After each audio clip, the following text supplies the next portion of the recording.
Graça e paz, queridos amigos, da parte de nosso Senhor e Salvador Jesus Cristo, dando continuidade ao nosso estudo diário. Nós estamos no capítulo 4 do Evangelho de Lucas e hoje nós estaremos dando continuidade no versículo 31. Vamos ao estudo? E desceu a Cafarnaum, cidade da Galileia, e os ensinava nos sábados. E se admiravam de sua doutrina, porque sua palavra era com autoridade. Estava na sinagoga um homem que tinha o espírito de um demônio imundo, o qual exclamava em alta voz, dizendo: que temos nós contigo, Jesus Nazareno? Vieste a destruir-nos? Bem sei que és o Santo de Deus. E Jesus o repreendeu, dizendo: cala-te, sai dele. E o demônio, lançando-o por terra no meio do povo, saiu dele sem lhe fazer mal. E veio espanto sobre todos, e falavam uns com os outros, dizendo: que palavra é esta, que até os espíritos imundos manda com autoridade e poder, e eles saem? A sua fama divulgava-se por todos os lugares, em redor daquela comarca. Palavra do Senhor. Depois de Jesus ser expulso da sinagoga pelos religiosos da época, eles tentam matá-lo, eles tentam lançá-lo precipitadamente num precipício, mas ele, porém, passando por meio deles, retirou-se. Ele consegue escapar.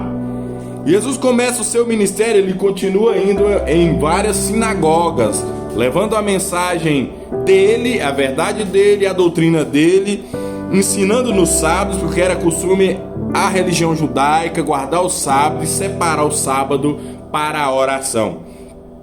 Em um exato momento, Jesus começa a ensinar, e a única coisa que perturba de fato o mundo espiritual, a verdade do Evangelho.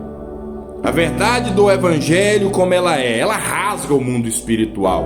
O que destrói uma mentira, cadeias espirituais verdadeiramente, é a expressão da verdade. É a expressão exata do Evangelho como ele é. Principalmente por um homem que se separou em Deus, seja ele qual for, pode ser eu, pode ser você.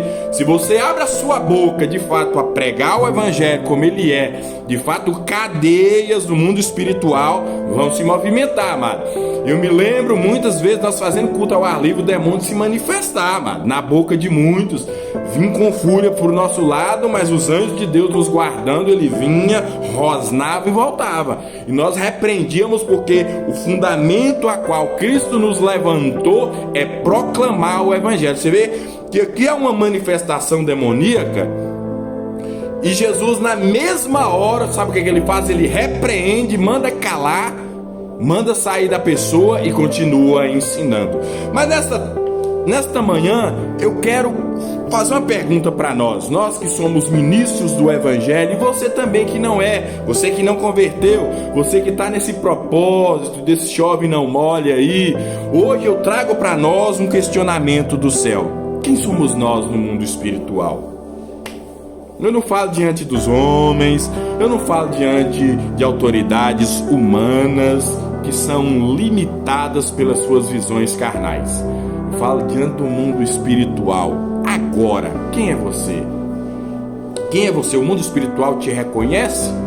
Por mais que você talvez batizou, se pronuncia um cristão, eu vos lanço essa pergunta com ousadia e autoridade do céu: quem é você no mundo espiritual?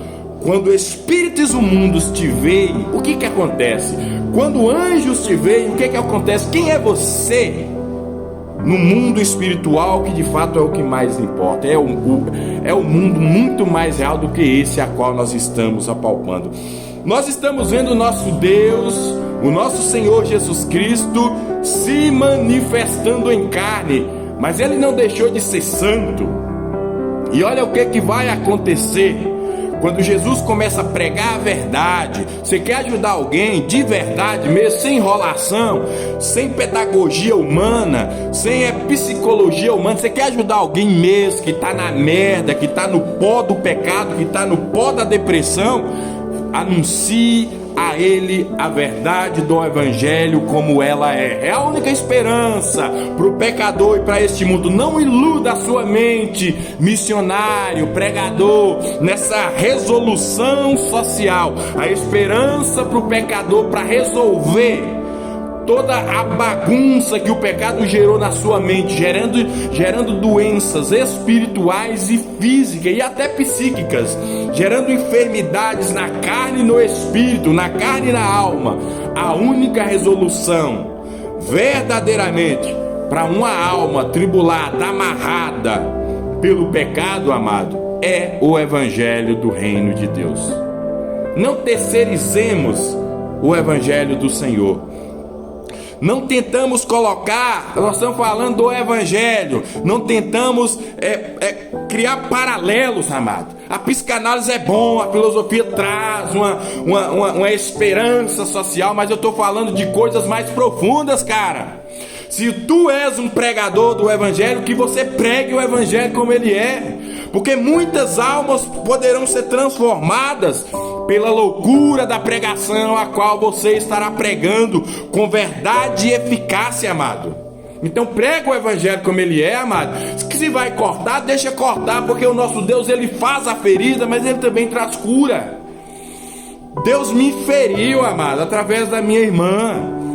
Deus me feriu, me encortou, mas ele me curou com a sua verdade. A única esperança, amado, para o pecador, para o seu parente que está aí destruído aí num quarto, está com dinheiro, está com posição, está com carrão, está com cadeira boa, mas está depressivo, oprimido pelas trevas, oprimidos pela depressão, amado, Cristo é o remédio, a verdade do evangelho, conhecereis a verdade e a verdade vos libertará. Jesus não é mentiroso.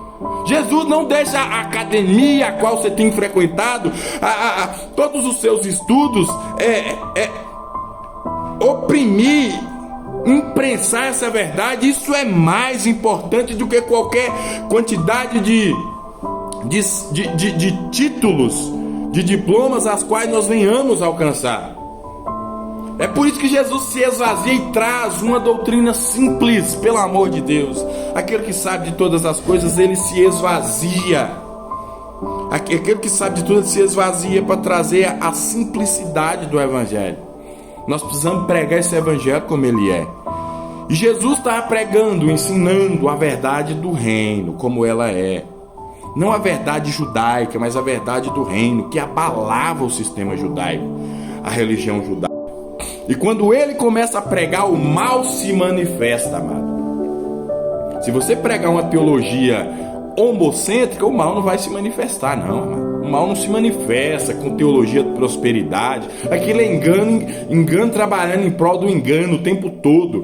Como é que o mal vai se manifestar numa teologia do inferno? Não, ele vai gostar, porque está trabalhando para ele. Agora, você quer que o mal se manifeste? Prega o evangelho. Você vai ver comichões nos ouvidos, você vai ver dentes rangindo de ódio.